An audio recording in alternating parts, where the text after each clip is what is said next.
어, 제가 이번에 할 책은 얼마 전에 그 독서 클럽이란 데를 하거든요. 그러니까 독서 모임인데 자기 읽고 싶은 책이 있으면은 이제 같이 읽고 토론하는 그런 모임이 있는데 거기서 그 스티븐 킹이라는 작가의 유혹하는 글쓰기라는 책이 있어서 제가 한번 신청을 했습니다. 어, 그 스티븐 그러니까 유혹하는 글쓰기니까 제가 또 글을 쓰니까 혹시나 또 이렇게 도움이 될까봐 했는데 실질적으로는 좀 많은 도움이 된 것 같아요. 그래서 이거 여러분한테도 이 내용을 공유하면 되게 좋겠다 싶어서 한번 다뤄봤습니다. 그 작가는 스티븐 킹 1947년생이고요. 그러니까 우리나라 나이로 치면 한 70세 정도 되겠네요.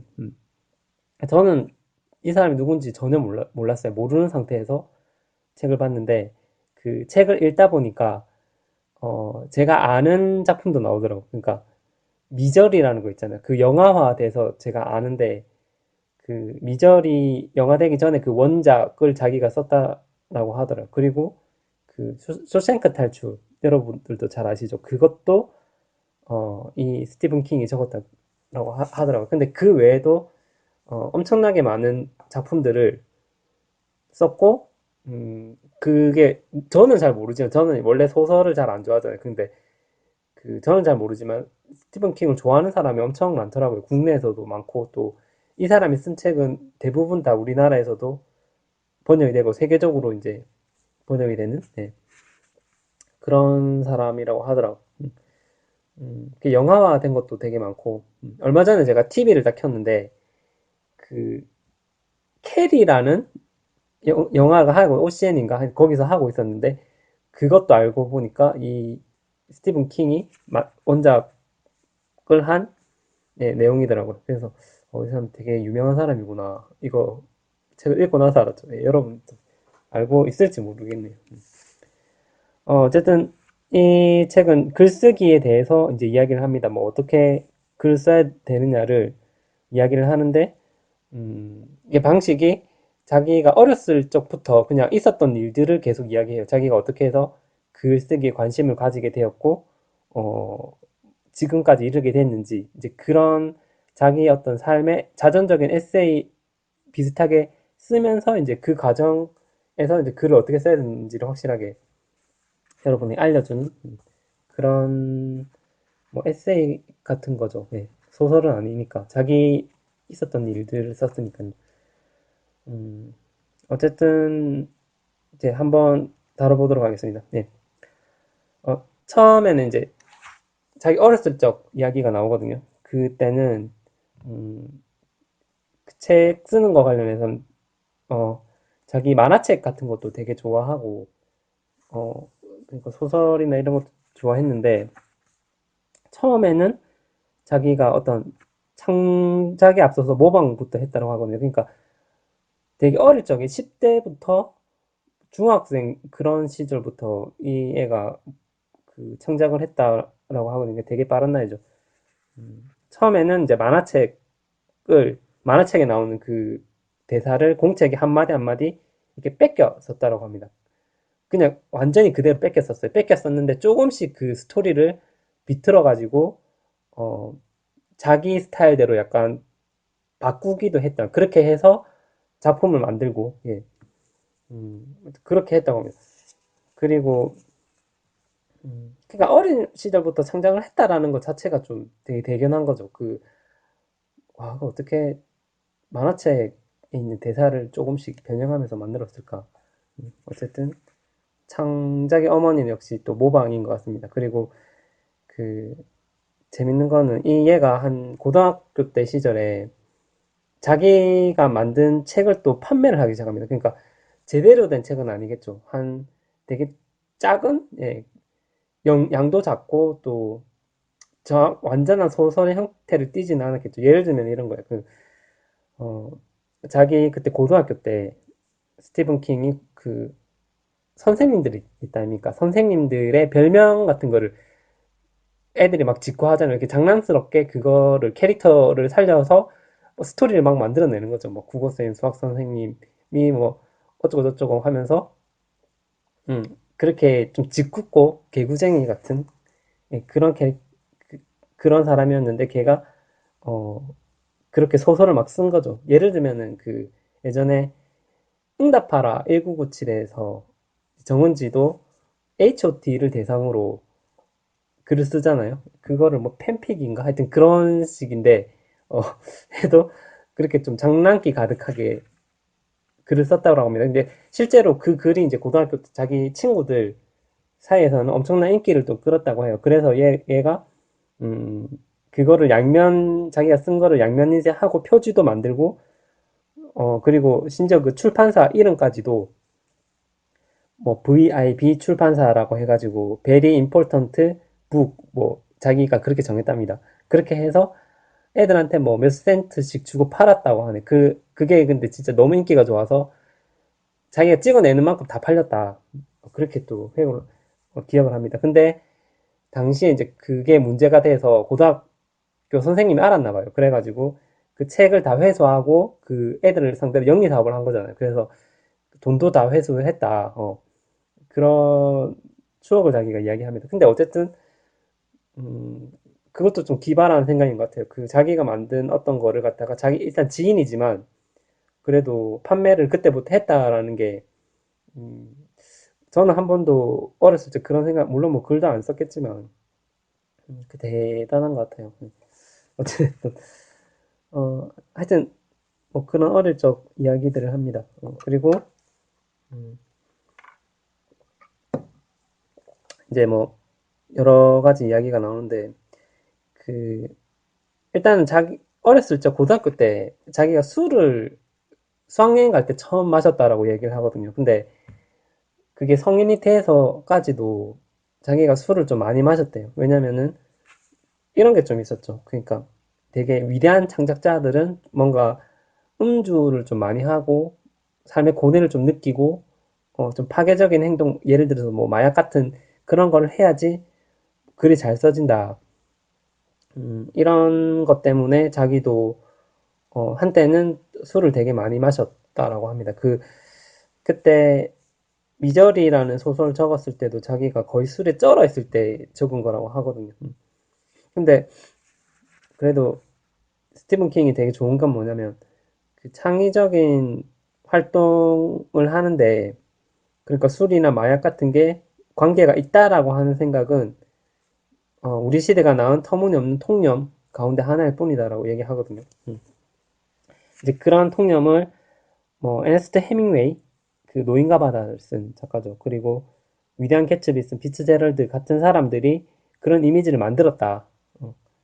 뭐 그렇게 이야기합니다. 그러니까 실질적으로는 자기가 뭐 술도 많이 마셔보고 그 건강에 좀 위험을 느껴서 자기가 술을 완전히 끊었거든요. 지금은. 근데 술을 끊어도 창작적인 활동을 하는 데는 아무런 상관이 없었다라고 또 이야기를 합니다. 꼭 뭐 그렇게 술이나 마약을 할 필요는 없다라는 거고. 그리고 자기 또 글 쓰는 데 있어서 음, 좀 노동이 필요하다고 해요. 때로는 쓰기 싫어도 계속 써야 된다라고 좀 이야기를 하거든요. 그러니까 이런 건 같죠. 또 책을 쓰는 데 있어서 어, 계속 억지로라도 정해진 시간에 좀 앉아 있는 거예요. 그래서 뭐 자료도 찾고 뭐 관련된 글도 읽고 계속해서 뭔가 영감이 떠오를 때까지 뭔가 이렇게 계속해서 노력을 한다는 겁니다. 어, 그 사람들이 흔히 뮤즈라고 하거든요. 글을 쓸 때는 반드시 어떤 아이디어 같은 그런 어떤 창의적인 영감이 필요한데 그거를 주는 존재가 뮤즈라고 해요. 작가들 사이에서는 그렇게 부르는데 그 뮤즈는 땅에서 지낸다라고 본인이 이야기를 하거든요. 그러니까 어느 날 갑자기 딱 좋은 아이디어나 이런 게 딱 생기는 게 아니라 자기가 거기에 대해서 계속 생각을 하고 어, 자료를 모으고 이런 노가다를 통해서 이제 글을 쓸 수 있다라고 또 이야기를 합니다. 그러니까 글 쓰는 게 되게 쉬운 것만 아니다는 거죠. 창작의 고통이 있고, 그 창작의 고통은 자기가 또 진짜 진정한 그것도 실제로 일을 하는 것과 같은 노동이 필요하다라고 이야기를 하는 겁니다.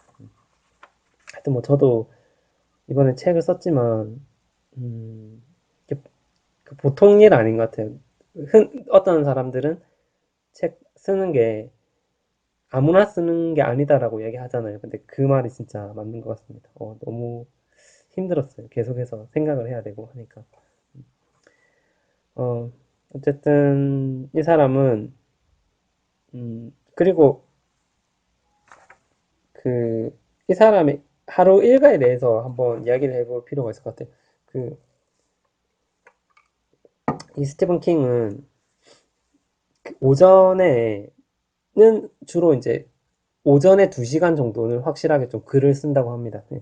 그때는 양으로 치면 하루에 한 10페이지 정도를 꾸준하게 글을 쓴다라고 하거든요. 그리고 오후에는 낮잠을 자거나 어, 편지를 쓰고 저녁에는 독서를 하고 가족과 그 텔레비전으로 뭐 레드삭스 팀 경기를 보거나 뭐 진짜 꼭 해야만 되는 일이 있다면 그때 하고 뭐 이런 식인데 그러니까 한마디로 따지면 실질적으로 이 사람이 글을 쓰는 거는 오전에 한 2시간 정도인데 이게 한 10페이지 정도를 쓰니까 그것도 양이 엄청 많은 거죠. 그러니까 소설을 쓰니까 이 정도 쓸 수 있는 것 같아요. 그리고 이렇게 한 3개월 정도 하면은 한 권 분량의 책이 나온다고 합니다. 저랑 좀 비슷한 면이 있는 것 같아요. 일단 어, 저는 하루를 한 3타임 정도로 나누거든요. 그러니까 오전과 오후와 저녁 시간을 나눠요. 그래서 그 오전에 만약에 제가 아침에 최대한 일어나려고 해요. 그러니까 오전에 한 2시간 정도 글을 적으면은 오후는 좀 쉬어요. 일부러 쉬고 그리고 저녁에 또 한두 시간 정도 글을 적고 저는 이렇게 해서 한 4개월 정도 만에 책을 한 권 썼거든요. 그러니까 스티븐 킹은 일단 오전에만 꾸준히 쓴다라고 하니까 음, 뭐 그렇다고 하네요. 저는 또 바쁘게 하다 보니까 좀 그래야 된 것 같은데 이 사람은 워낙에 또 글을 잘 쓰시니까 어 그리고 낮에는 제가 봤을 때는 낮잠을 자는 게 좀 중요한 것 같아요.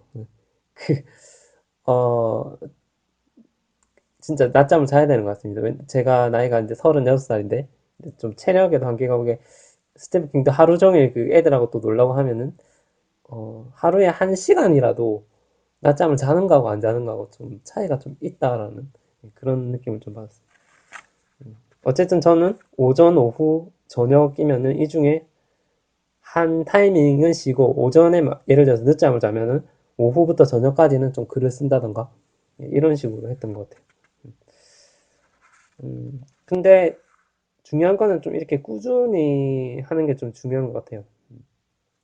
계속해서 자기가 그 시간에만 적으면은 사람이란 게 관성이 있어가지고 그 시간만 되면은 글이 좀 또 써지기도 해요. 예. 원래라면은 잘 안 풀리던 것도 그 시간만 되면 어떤 식으로든지 또 진행이 되니까 그 시간을 좀 정해서 이제 하는 게 좀 중요하다.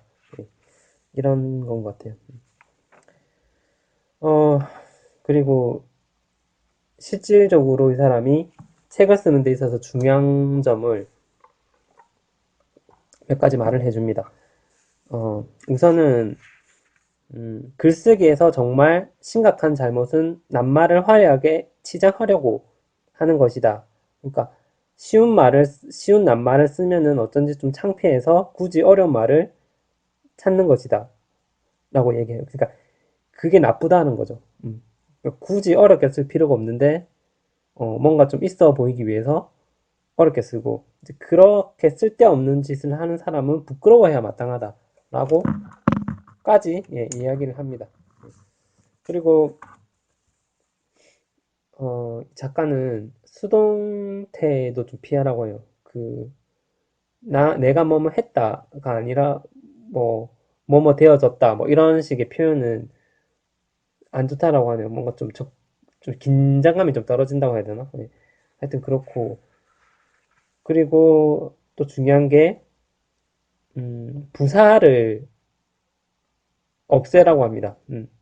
그리고 이건 좀 저도 좀 잘 몰랐던 것 같아요. 저도 글을 쓸 때 최대한 그 주어와 서술어 그 문장을 좀 짧게 짧게 적는 편이거든요. 그게 좋은 글쓰기라고 얘기 들었거든요. 그래서 그렇게 하기 위해서 되게 간결하게 쓰는데 그 중에서 이제 부사 같은 것도 작가는 좀 많이 생략을 해야 된다라고 이야기를 했어요. 사람들이 이제 부사를 쓰는 이유는 자기 생각을 분명하게 표현할 자신이 없을 때 자기의 어떤 논점이나 심상을 제대로 전달하지 못할까 봐서 전전긍긍해서 부사를 쓰는 거다라고 또 이야기를 합니다. 그러니까 부사를 안 써주면은 또 독자들 제대로 이해하지 못할까 봐 걱정을 해서 그렇게 하는 거라고 하는데 예를 들면은 뭐 곧바로 뭐 아주 많이 정말 뭐 이런 것들을 우리가 되게 남발해서 글에서 쓰고 있는데 굳이 그런 거를 안 써줘도 사람들이 확실하게 이해를 하는 거죠. 그러니까 부사를 써야 될 때는 정말로 자기가 특별히 어떤 강조하고 싶은 거에 있어서만은 이제 부사를 써주는 게 좋다라고 얘기를 해요. 실제로 자기도 글을 써놨고 나서 나중에 와 내가 부사를 이렇게 많이 썼구나 하고 이제 좀 추려낸다고 합니다. 부사를 꼭 쓸 필요가 있을까? 이렇게 한번 생각을 해보는 거죠. 저도 이 글을 이제 태고하는 과정에서 이 책을 읽었는데 적당한 타이밍이었던 것 같아요. 그래서 저도 좀, 아, 이게 부사를 좀 많이 쓰는구나. 의외로. 그래서 저도 대폭 삭제를 했습니다. 그리고 저는 뭐, 예를 들면 주어 같은 것도 뭐 나는 어쩌고 저쩌고 나는 어쩌고 거기서 이 나는이라는 이것도 꼭 쓸 필요가 있을까? 어차피 내가 했다는 거 다 아는데 음, 그래서 조금 더 간결하게 썼던 것 같아요. 그런 거 삭제할 수 있으면 다 삭제해서 최대한 주어와 동사의 간격이 짧게 하도록 그렇게 했던 것 같아요. 그리고 문단에 대해서도 이야기를 해요. 글을 쓸 때 사람들이 이게 문단을 어떻게 나눠야 될지에 대해서 고민을 많이 하는데 이 작가는 뭐 문단을 어디서 시작하고 어디서 끝을 맺을지 너무 생각을 많이 하지 마라. 그냥 자연스럽게 흘러가도록 내버려 두는 것이 요령이다. 라고 이야기합니다. 그리고 또 뭐 문장을 적을 때 있어서 좀 말에 가까운 글 있잖아요. 구어체라고 하죠. 뭐 그런 것도 되게 좋다라고 또 이야기를 합니다. 어, 어쨌든 일단은 근데 기본적으로 원래 개념은 문단은 하나의 어떤 개념이나 생각을 하나의 문단에 적는다. 이게 원래는 맞아요. 근데 너무 신경 쓰지 말라는 거죠. 그 다음에 어, 이 사람의 이제 집무하는 방식에 대한 뭐 이런 이야기가 많이 나오는데 글 쓰는 방식에 자기도 집필실이라고 그게 따로 있나 봐요. 그 자기 집 안에. 예.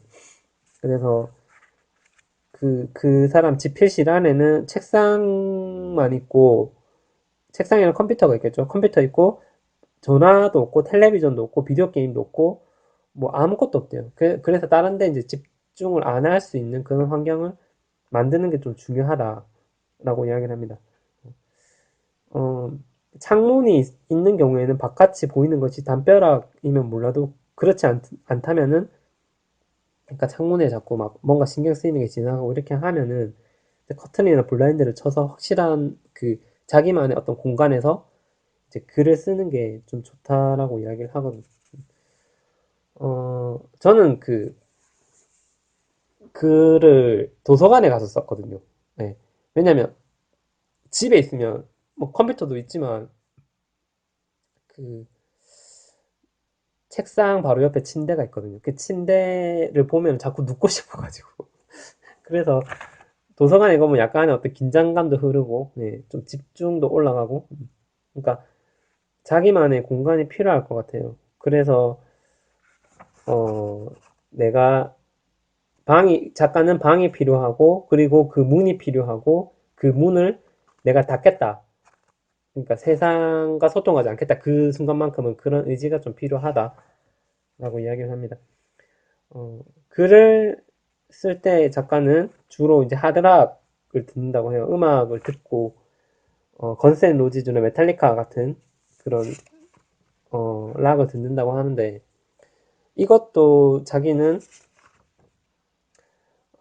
음악은 이제 세상과의 어떤 문을 닫는 또 하나의 방법일 뿐이다라고 이야기를 합니다. 음악은 이제 자기를 에워싸고 있는 세속적인 세계를 차단해주는 그런 역할을 한다라고 이야기해요. 어떤 식으로든 차단인데 어, 글 쓸 때 그냥 음악 듣는 건 좀 좋은 것 같아요. 그게 정확한 이유는 모르겠지만 어쨌든 음악을 저는 이제 이 사람하고 달리 발라드를 듣는데 발라드를 들으면 뭔가 좀 더 감정적이 되고 글에 좀 더 집중할 수 있는 것 같아요. 그래서 저도 도서관에 가면은 어떤 차단이라는 개념은 중요한 것 같아요. 제가 세상과 차단하는 거죠. 그 이어폰으로 음악을 듣는 게 헤드셋으로 저는 이렇게 딱 쓰면은 음악이 훨씬 더 내 안에 잘 스며드는 것 같은 느낌이 들거든요. 그때 뭐 발라드를 연속으로 쫙 이렇게 리스트로 딱 들으면은 음, 그냥 그 공간을 그 시간과 공간 자체도 되게 독립적이 돼버리는 것 같은 느낌? 그래서 좀 더 몰입이 잘 되고 생각을 좀 더 잘 할 수 있는 그런 건 것 같아요. 어쨌든 작가도 거의 비슷한 생각을 가지고 있는 것 같고 어 그리고 글을 쓸 때는 어, 이 사람이 또 시간을 항상 정해서 쓴다라고 아까도 얘기를 했는데 이제 그게 좀 중요하다라고 얘기를 해요. 왜냐면은 어, 어차피 여러분이 해야 할 일은 아침 9시부터 정오까지 뭐 또는 7시부터 3시까지 반드시 작업을 한다는 사실을 그 뮤지한테 알려주는 것이다 라고 이야기를 하는데 음, 아까도 말했지만 그냥 그렇게 해야지 자기 생각도 무의식적으로 그게 정리가 되는 것 같아요. 어, 그러니까 내가 오전에 또 글을 쓸 거 아니까 자기 무의식도 거기에 맞춰서 이제 활동을 하는 거죠. 그래서 그 시간이 되면은 최적화돼서 이제 글을 더 잘 쓸 수 있도록 되는 것이죠. 그리고 좀 중요한 개념의 하나가 작가는 글을 쓸 때는 반드시 자기가 뭐 어떤 소재로든지 글을 써도 좋다라고 얘기를 해요. 자기가 좋아하는 거면 다 글을 써도 되는데 대신에 글을 쓸 때는 좀 반드시 진실하게 써야 된다라고 이야기를 합니다. 어, 이 진실이라는 것에 대해서 생각을 좀 해봤는데 작가는 아마 근데 이 일이 중요하다고 얘기를 해요. 그러니까 뭐냐면 자기 어떤 직업이나 이런 것 그런 부분에 대해서 쓰는 게 되게 좋대요. 왜냐면 일단 자기가 잘 알고 있는 분야잖아요. 내가 봤을 때 스티븐 킹 이 사람도 예전에 선생님을 하면서 어, 학생들의 이야기를 써봐야 되겠다라고. 어쨌든 자기가 간접적으로라도 경험하고 있는 것에 대해서 글을 쓰는 게 좋다라고 이야기를 하거든요. 그러니까 그 정확히 그러니까 진실을 말하는 그 한 가지 이유만으로도 충분히 이제 돈을 벌어들일 자격이 충분하다라고 또 이야기를 했어요. 그 일단 잘 모르는 거에 대해서는 쓰면 안 된다라는 말인 것 같아요. 그 기안84라는 그거 웹툰 하는 애가 있거든요. 예. 그 작가는 때문에 TV에 나와서 뭐 이런저런 이야기를 하다가 자기 어떤 캐릭터는 그냥 게임은 계속 백수로 살아야 되겠다 뭐 이렇게 얘기를 해요. 자기 이제 만화 속 주인공은 이렇게 왜 그러냐 물어보니까 자기가 뭐 다른 어떤 일들을 해보지는 않아서 잘 모르겠다라는 거예요. 그래서 자기가 잘 모르는 분야에 대해서는 글을 안 쓰는 게 좋다라는 거죠. 이런 경우에는 좀 다양한 사람들하고 좀 이야기를 많이 해야 될 것 같아요. 저도 일부러 글을 쓰기 위해서, 그냥 사람들하고 이야기를 좀 많이 합니다. 저는, 글쎄요, 앞으로도 글을 계속 쓸 거는 같은데, 이제 그런 상황에 대비해서, 이런 쪽에 있는 사람들 이야기도 듣고, 저런 쪽에 있는 사람들 이야기도 듣고, 이렇게, 뭔가 계속해서 호기심을 가져야 될 것 같아요. 사람들한테, 그쪽 필드에 있는 사람들한테, 어, 호기심을 가져야지 글을 좀 더 진실되게 쓸 수 있지 않나라는 그런 생각을 해봅니다. 그 다음에 작가는 좀 재밌는 이야기를 해요. 그 플롯이라는 것 자체를 믿지 않는다라고 이야기하거든요. 그게 플롯은 글의 구성 같은 건데, 장면의 구성 뭐 이런 건데, 어, 이제 그렇게 자기는 계획적으로 뭔가 이렇게 어떻게 하고 어떻게 하고 어떻게 그 다음에는 어떻게 해야지 이런 식으로 플롯을 염두에 두지 않고 그냥 쓴다라는 거죠. 예. 그러니까 작가 입장에서는 왜 그렇게 하냐면은 플롯을 믿지 않는 이유가 첫째는 우리 삶 속에도 어, 설령 이제 합리적인 예방책이나 신중한 계획 등을 포함시키더라도 플롯 따위는 별로 존재하지 않다라고 얘기해요. 그러니까 실질적으로 우리가 되게 플롯에 맞춰서 사는 것처럼 보여도 자세히 들여다보면 우리는 그냥 뭐 되는 대로 산다. 이게 훨씬 더 진실에 가깝다라고 작가는 또 이야기합니다. 뭐 맞는 것 같아요 또. 예. 그리고 둘째 플롯은 진정한 창조의 자연스러움과 양립할 수 없다라고 생각을 함으로라고 이야기합니다. 어쨌든 이게 플롯 자체가 우리 상과는 좀 맞지가 않다라는 건데 어쨌든 별로 작가는 별로 생각 크게 줄거리나 이런 것들에 대해서도 크게 생각 안 하고 그러니까 제일 중요한 건 뭐냐면 작가한테 처음에 애초에 그 만약이라는 가정 자체가 중요한 것 같아요. 그러니까 되게 재밌는 소재가 있어. 예를 들면은 영화 이제 그 자기가 쓴 캐리에서는 어떤 왕따를 당하는 고등학생을 자기가 간접적으로 이렇게 그 목격을 직접 목격을 했죠. 이제 저런 애들은 어떤 심정일까 하면서 이제 생각을 하다가 만약에 그런 아이가 염력이라고 하는 초능력 같은 거죠. 그거를 만약에 가지게 된다면 어떤 일이 벌어질까라는 그런 순수한 호기심? 그게 제일 중요하죠. 에서 시작을 하고 뭐 미저리 같은 경우에는 되게 어떤 한 작가를 좋아하는 어, 간호사가 있는데 그 간호사가 이제 만약에 그 남자가 사고가 났을 때 집에 데려간다면 뭐 어떤 일이 있을까? 쇼생크 탈출 같은 경우에는 그 감옥에 만약에 변호사가 감옥에 간다면 어떤 일이 벌어질까? 이런 호기심을 만으로 이제 거기서 이제 하나하나 어 조금씩 조금씩 이제 진행을 해 나가는 거죠. 그러니까 어 기본적인 그 캐릭터에 대한 어떤 설정, 이것으로부터 이야기를 끌어간다는 건데, 그러니까 자기 자신도 나중에 결말이 어떻게 될지는 모른다라고 이야기하거든요. 왜냐하면 그 글을 쓰는 그 순간순간에 집중하다 보면은 어, 어떻게 될지 모른다는 거죠.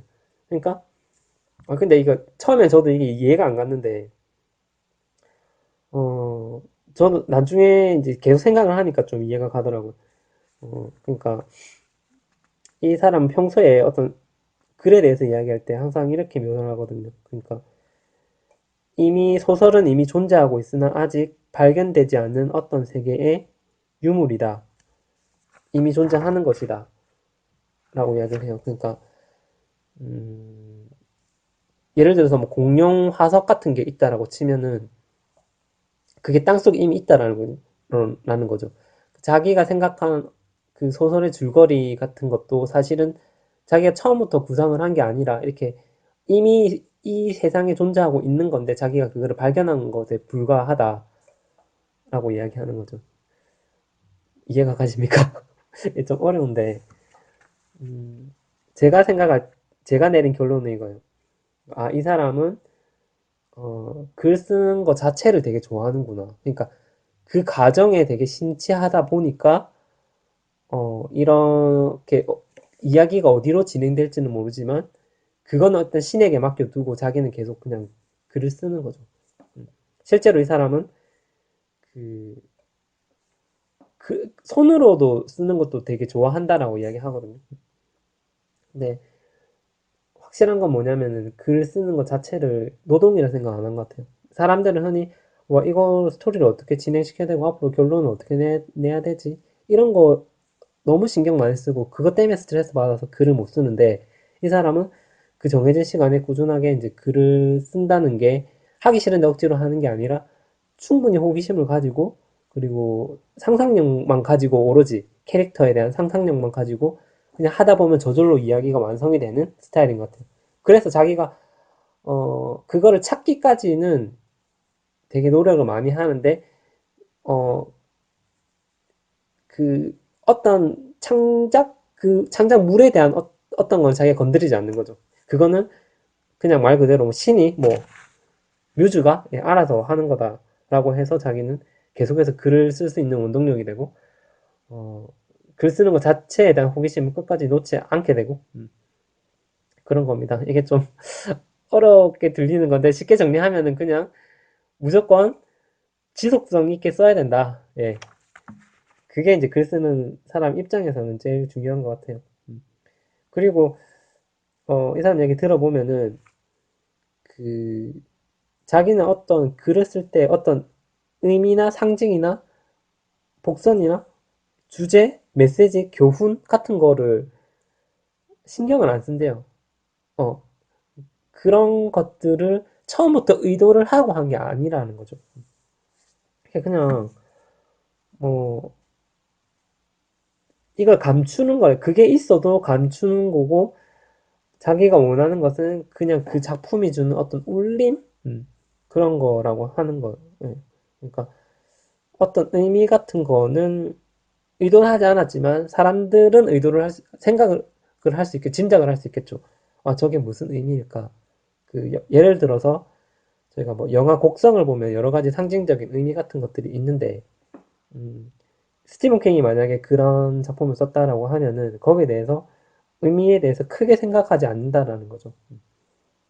그것도 그냥 없어요. 그냥 오로지 자기는 그 줄거리에서 오는 그 어떤 재미있는 상상력에만 그 순간순간 의지를 해서 그냥 쓰는 거고, 어, 거기에 어떤 의미를 찾는 거는 그냥 독자들한테 맡긴다라고 이야기를 해요. 어쨌든 이 사람이 얼마나 글 쓰는 그 과정이나 어, 호기심에 중점을 두는지에 대해서 좀 알 수 있는 그런 건 것 같아요. 그 다음에 이 사람이 글을 쓸 때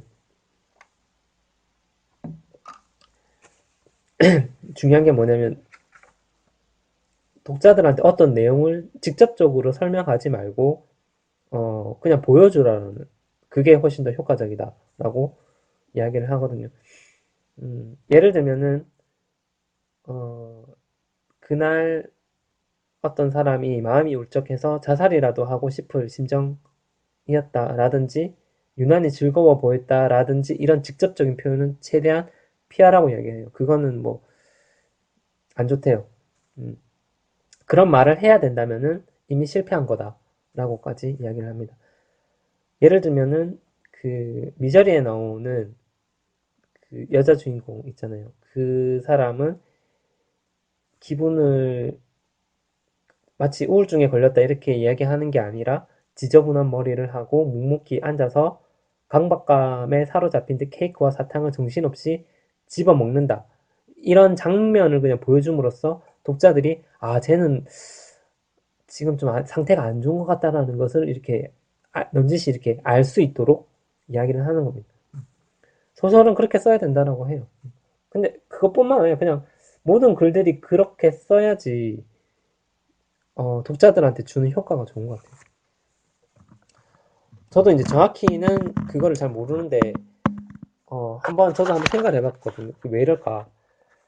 음, 그러니까 제가 최근에 어떤 심리학책을 읽었는데 어떤 보험을 하는 사람이 그 상대방을 좀 설득시킬 때 하는 게 뭐냐면은 음, 자기 의도를 최대한 드러내지 않는데요.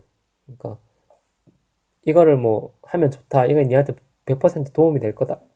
이렇게 하는 것보다 그냥 넌지시 이야기하는데 이렇게 하면은 니는 뭐 다음에 또 이렇게 될 텐데 어 이렇게 그냥 넌지시 얘기하는 게 어떤 사람이 어떤 사람한테 대해서 의도성이 충분히 보이잖아요. 그러니까 직접적으로 뭔가를 딱 말하는 거에 대한 본능적인 거부감 같은 게 있다라고 해요, 심리적으로. 그래서 그냥 스치듯이 이렇게 툭툭 던지는 그런 말이 훨씬 더 설득력이 있다라고 이야기합니다. 그거랑 좀 상관이 있는지 모르겠는데 어쨌든 어, 보여주는 방식. 저도 이번에 수필을 적을 때 그 보니까 예전에 했었던 글도 보니까 직접적으로 또 마음을 막 담으려고 했던 게 되게 많은 것 같은데 이런 것 자체가 글에 대한 자신감이 없어서 그렇다고 얘기하니까 저도 아, 행동으로서 뭔가 상황을 좀 설명을 해야 되겠다라는 그런 시도를 다시 하게 됐죠. 그 다음에 그 또 계속해서 얘기를 하면은 작가는 영감이 중요하다고 얘기해요. 그러니까 자기가 글쓰기를 되게 좋아하는 거는 뭐냐면은 좋아하는 이유가 어떤 이유냐면은 그 여러 가지 글을 쓰다 보면은 스토리를 전개를 해놔 자기가 어떤 식으로든지 처음에 뭐 그러니까 미래의 묵시록이라는 자기가 쓴 소설이 있거든요. 네.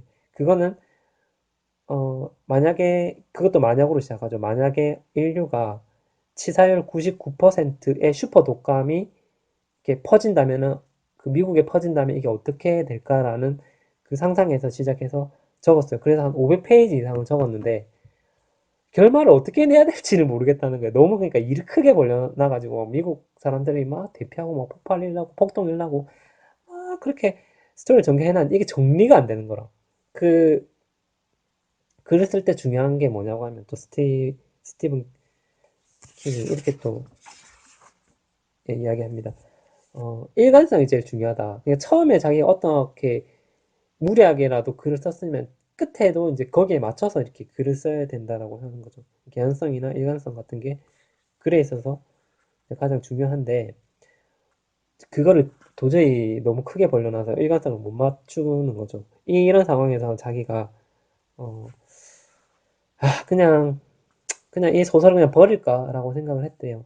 근데 계속해서 이제 그 너무 아까운데 하면서 어떡하지 이렇게 하다 보니까 갑자기 딱 어느 순간에 이게 이런 사건이 벌어져서 이렇게 정리를 하면 되겠다라는 딱 결과가 딱 생각이 났다는 거죠. 그래서 와 이건 도저히 내가 잘 몰랐던 거고 그리고 도저히 어찌 해야 될지 몰랐던 건데 딱 한순간에 이런 영감이 탁 터지는구나.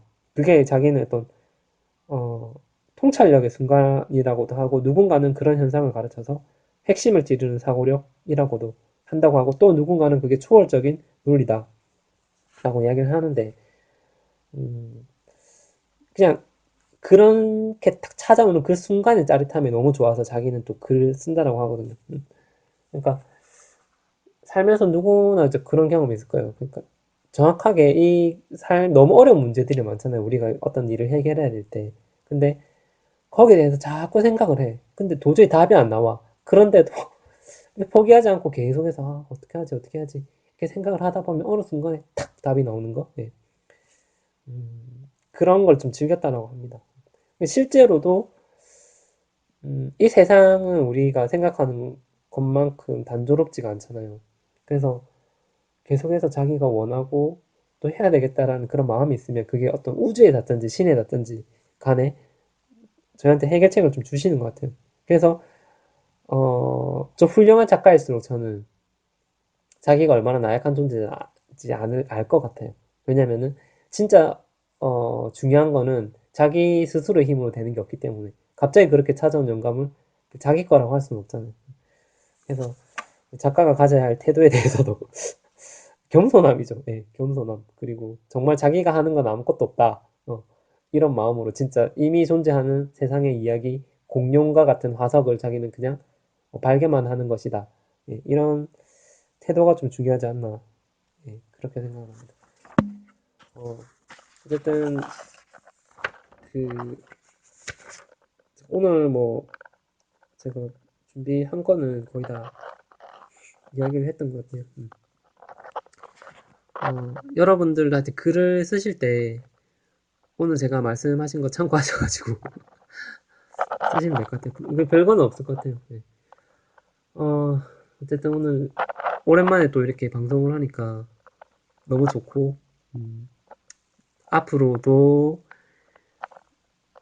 진짜 열심히 꾸준하게 할 수 있도록 이 작가 말처럼 그냥 지속적으로 할 수 있다면 내가 최대한 스트레스 안 받고 내가 최대한 통제할 수 있는 범위 안에서 예, 이렇게 꾸준히 할 수 있도록 저도 노력을 하겠습니다. 어쨌든 다음 방송 때 그러면 또 뵙겠습니다.